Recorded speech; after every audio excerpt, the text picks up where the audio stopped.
Hello guys, welcome back to my channel. আপনাদের জন্য আবার একটি নতুন আপডেট নিয়ে এসেছি। পশ্চিমবঙ্গে কন্যাশ্রী প্রকল্পের কর্মী নিয়োগ, বেতন 11,000 টাকা, যোগ্যতা গ্র্যাজুয়েশন পাস। ডাব্লিউবি কন্যাশ্রী প্রকল্প জব 2024। পশ্চিমবঙ্গে কন্যাশ্রী প্রকল্পের নিয়োগ ডাব্লিউবি কন্যাশ্রী প্রকল্প জব 2024 এর বিজ্ঞপ্তি জারি করা হয়েছে। চাকরি প্রার্থীদের জন্য এটি একটি দুর্দান্ত নিয়োগের খবর। সেক্ষেত্রে সব চাকরি প্রার্থী, আপনি যদি রাজ্যের জেলা পর্যায়ে জেলা প্রকল্প ব্যবস্থাপন ইউনিটের অধীনে কন্যাশ্রী প্রকল্পের এই নিয়োগের জন্য আবেদন করতে চান, তবে বিস্তারিত জানতে আমাদের সাথে থাকুন।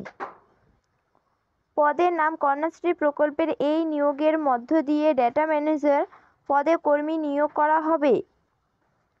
শিক্ষাগত যোগ্যতা, যে কোনো স্বীকৃত ইউনিভার্সিটি থেকে স্নাতক তথা গ্র্যাজুয়েশন পাস, সঙ্গে কম্পিউটার অ্যাপ্লিকেশনের ওপর সার্টিফিকেট থাকার পাশাপাশি প্রার্থীদের টাইপিং দক্ষতা থাকা দরকার। প্রার্থীর বয়স সীমা 18 থেকে 37 বছর বয়সের মধ্যে যে কেউ আবেদনযোগ্য, সঙ্গে রিজার্ভ ক্যাটাগরি প্রার্থীদের বয়সে ছাড় দেওয়া হবে। মাসিক বেতন, নিয়োগের পরপর মাসিক বেতন 11,000 টাকা থেকে শুরু হবে এখানে। আবেদনের সময়সীমা আগামী 16 তারিখ 4 মাস 2024 তারিখের মধ্যে অনলাইনের মাধ্যমে আবেদন জানাতে পারবেন। ভিডিওটি ভালো লাগলে like, comment, share and subscribe করে পাশে থাকা বেল আইকনটি অল করে রাখবেন।